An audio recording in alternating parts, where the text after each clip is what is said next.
I'd like to give special thank you to the mayor and the team in Minneapolis, the Minneapolis Police Department, Hennepin County Sheriff's Office, Minnesota State Patrol, the BCA, so many agencies, our federal partners in the FBI, the first responders, and the heroic work that's happening now as we speak at multiple medical locations, including Hennepin County Medical Center, where most of our children were transported to receive the life-saving care. The thoughts and prayers and the hopes and the support that we need to give them in this moment, too, is critical. Speaking with all the people here and grateful to our federal partners, Senator Klobuchar speaking early this morning and receiving a call from President Trump, who was with his leadership team of the Attorney General and the Vice President, expressing their deep condolences amongst the horror that happened and an offer to provide the support to the folks here in Minnesota of what's needed. So a lot of cameras here, and unfortunately we have been through these types of things. They will be gone at some point. All of you, you have to do your jobs. But what happened here today will not be gone. Minnesotans will not step away. We'll stand with this community. We'll redouble ourselves to do the best we can to understand what we can do to prevent any parent from having to receive the calls they received today, from any school dedicated to children having to respond to a situation that, as we said, is unthinkable, but that's all too common, not just in Minnesota, but across this country. It's Minnesota's day to day, and it's my strongest desire that no state, no community, no school ever want to really see something that said, take a look at what happened. Hey. Why this beat so cold? We will make America proud again. When you try to we will make America wealthy again. And yes, together, we will make America great again. Minnesota ranks the highest per capita for being a safe haven for transgender individuals in Minnesota. And can I just say, we can talk about economic growth and feeding children and growing the economy and creating jobs simultaneously with talking about everybody's human rights matters, and we shouldn't be demonizing that. You can do both.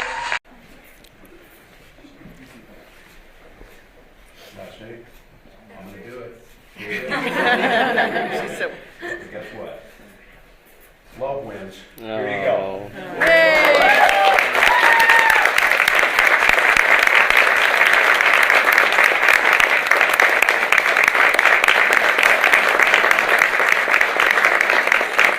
Just in case if you didn't get what was going on. You know, in 2023, Minnesota Governor Tim Walz, he signed multiple laws making his state a, quote, trans refuge for child sex change surgeries. Should states start treating people with who are seeking sex change operations as potentially dangerous? And what should we say? What should be done to governors that are literally writing it into law so that kids can move forward with this kind of nonsense? Can you imagine? I mean, David, you and I are both parents. If your 16 or 17-year-old came to you and said, I want to get a tattoo on my neck or on my face or on my arm, will you sign off on it? You would say, hell no, you're not doing that. This kid came to his parents and wanted to change his name. Now, whether the parents encouraged it, we don't know. Man, I hope when I got my first tattoo, man, I was scared to death. To even after my parents knew, I was still scared. I don't know, man. My parents, they didn't have any tattoos, especially my dad. At first, my dad was against it, then he kind of got the switch of things and started loving it, you know. But I don't know. Y'all comment down below, man. Shout out to all the parents that are tuned in right now. Again, we wishing the best in everybody's life, man. Love to all our parents. Keep being amazing leaders and mentors, right from wrong, common sense, and be involved. Be involved. no matter what it takes, man. Huge shout out and love to all my parents, my father figures, my mom figures out there. You know, our grandparents, our step parents. Salute to all of y'all, man. Boy, I remember when I got my tattoos, and man, I was scared to death. Hey, man, and they knew. No, who encouraged that? We don't know. Was it the school counselor? What kind of parents are signing off on this? And what's being told to the parents to encourage them to sign off on it? It is twisted, it's sick, it's disgusting. And any doctor who mutilates a child that way should not only lose their license to practice medicine, they should be thrown behind bars. And throw away the key, by the way, once you put him behind bars. Any adult who's encouraging this should be thrown behind bars. And I can't stress this enough. This is absolutely sick and a twisted mentality that's hurting our children. And while I find this shooter to be absolutely horrible, I look at what must have happened in the life before today, in the past 10 years in his life, that pushed him to this point where he acted out this way. We got to do better. We've got to do better. And this is not about destroying the Second Amendment. It has nothing to do with the Second Amendment. It has everything to do with where culture has pushed our children. And as a mother, I'm disgusted with it. We got to stop it right away. And any adult, Tim Walz is the creepiest adult I've ever seen. I'm not kidding you. That guy, not only is he, like this with the CCP, and we all know it. This guy is, you get a feeling sometimes when you're around people where it's just a creepiness to another level, to the nth degree. Tim Walz is creepy to the nth degree that he would be pushing this. I don't know. I get a really bad vibe with that guy. It's enabling groomers. It's 100% enabling groomers. We're seeing a lot of outrage and people posting this clip everywhere, saying that Tim Walz and Minnesota is still trying to cover up the trans violence. And when it comes to mental health and everything, check this clip out. And is there any kind of mental health diagnosis that anyone is aware of? There is no diagnosis that I'm aware of that I can share. I can tell you we are not aware of any state-ordered mental health commitments for this individual. Chief, could you talk? And of course, people are posting this clip all over their pages and all over TikTok and Instagram and X. When Tim Walz said this about school shooters. Why? Yeah, I sat in that office with those Sandy Hook parents. I've become friends with school shooters. I've seen it. Look, the NRA, I was an NRA guy for a long time. They used to teach gun safety. I'm of an age where my shotgun was in my car so I could pheasant hunt after football practice. That's not where we live today. And several things I want to mention on this is, talking about cities and where it's at, the number one where the most firearm deaths happen in Minnesota are rural suicides. And we have an epidemic of children getting guns and shooting themselves. And so we have, and we should look at all of the issues. We know how they spin it, and we know their motives. And these Democrats, I tell you, and what's going on down there in Minnesota, they ought to walk his butt out in handcuffs, man. They should have been walked his butt out a long time ago. But hey, let's just blame the gun. It's the gun's fault. Let's blame the gun. Let's get rid of the gun. I tell you, boy. And there's so many ways we can talk about it and just debunk and call out why it just doesn't work. Why Democrats and liberals, these activists, don't make any sense at all. Especially when it comes to the Second Amendment. Fox News alert, tragedy in Minneapolis after a shooter opened fire during a morning mass at a Catholic grammar school. 2 children killed, 8 and 10 years old, and 17 others were rushed to the hospital. 14 of them were children, but police say they're all expected to make it, thankfully. K-8 students were marking the first week of school when bullets started blasting through the windows of the church. During the mass, a gunman approached on the outside, on the side of the building, and began firing a rifle through the church windows towards the children sitting in the pews at the mass. Shooting through the windows, he struck children and worshipers that were inside the building. The shooter was armed with a rifle, a shotgun, and a pistol. This was a deliberate act of violence against innocent children. Students were ducking for cover as round after round pierced through the pews. One 10-year-old said his friend saved his life. We just got into mass, and it was like 3 minutes after. It was very scary. It was like my friend got shot in the back. He was like laying on top of me, like making sure I was safe, and he got hit. So that was really brave of him.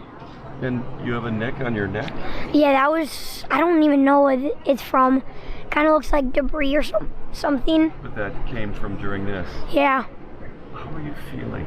You seem pretty put together here. God bless this young man. Yeah, I'm just like confused kinda, because I never... I want to send our prayers, love, and condolences, man. Prayers for this young kid right here. Wow. thought it would happen. This should never have happened. But how did it?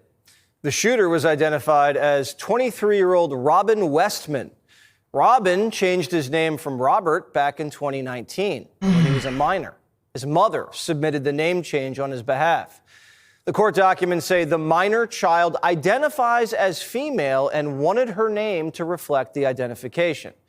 So Robert changes his name to Robin and mows down pews of kids at a Catholic school church and then offs himself in the parking lot.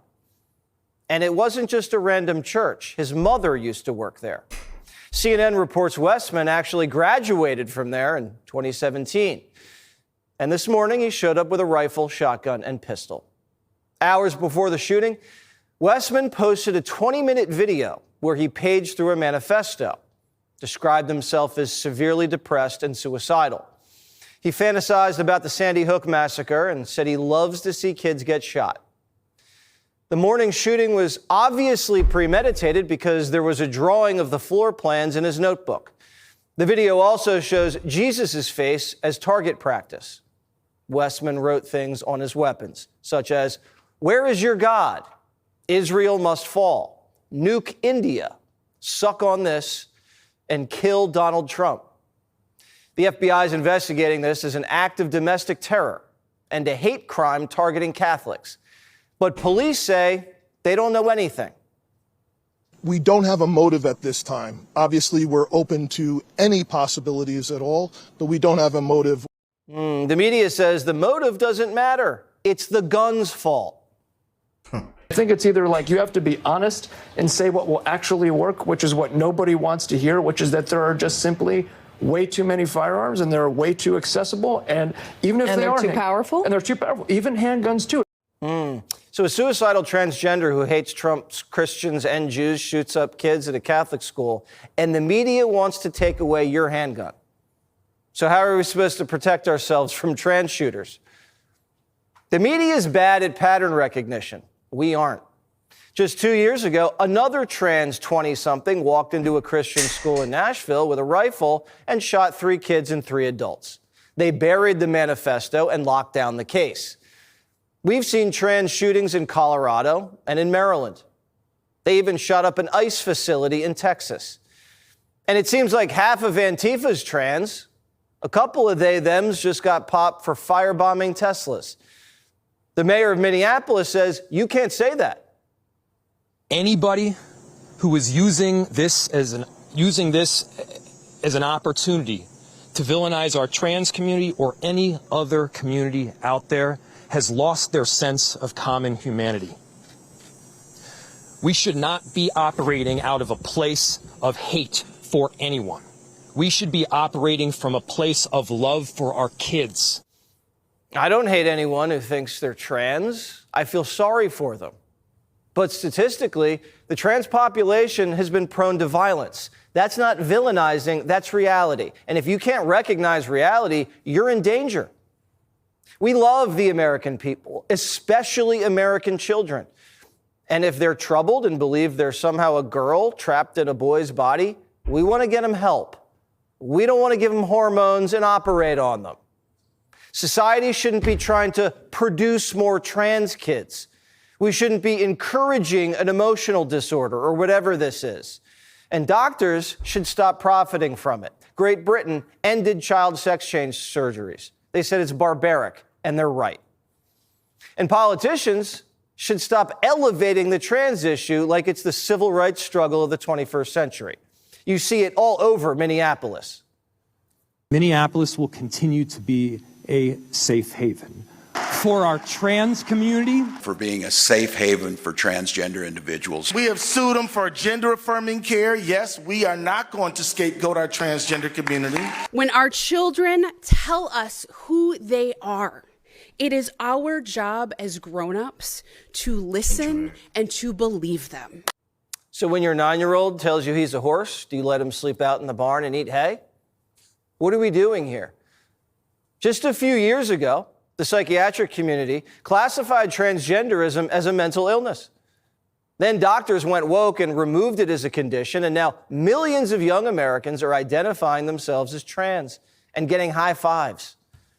When someone has an illness, we should treat it instead of affirm it. We don't celebrate schizophrenia. We don't encourage depression. Teenagers are confused. Sometimes these things are just a phase.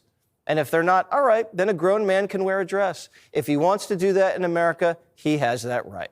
We're a pretty darn tolerant society. But the left's weaponizing trans kids and turning them into culture warriors.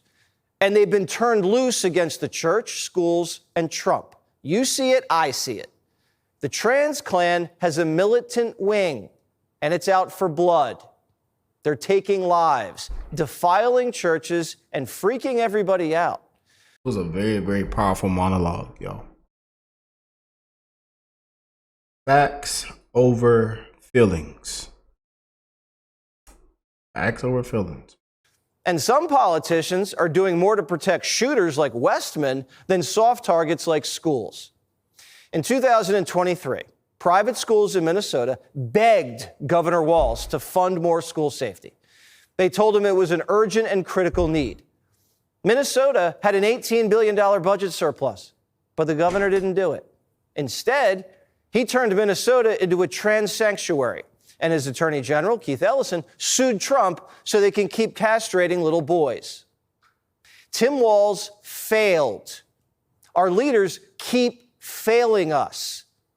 They failed us during COVID, on trade, on immigration. They say they care about kids, but they locked them down and oversaw an obesity and chronic disease epidemic. And now there's a growing trans epidemic, and they won't even admit it, just like crime. They created a crisis and then lie about it and blame you for not being compassionate. But their fake compassion is getting people killed. I actually had a negative reaction to the mayor's statements today. I think it's wrong, frankly, to vilify or attack people of faith. You said thoughts and prayers ring hollow. I think thoughts and prayers are the most solid on days of tragedy for people who live their faith every day. And I think on a day like today, particularly in a church community, there are probably people praying harder for comfort today than they have ever prayed in their life. And so I think, and I've heard others on the left today go down this line of attack against people of faith, sort of denigrating the idea that they might want to pray today. And so I think his statements were misguided. The thing that struck me today, Abby, truthfully, when I was watching this unfold, was that the two little ones that died were 8 and 10. I have 7 and 9. Those are my two youngest. They turn 8 and 10 in a few days. And we could probably sit here and argue out all the issues of faith and transgenderism and all the other things that have been raised today, but it strikes me that none of us ever want to know the terror and the absolute empty hole that will never be filled that those parents of the 8 and 10-year-old are going to feel. And I just thought maybe tonight the most useful thing any of us could do would take 10 seconds and just sit quietly and be still and be quiet and think about those families, because they are never going to be the same, no matter what we say.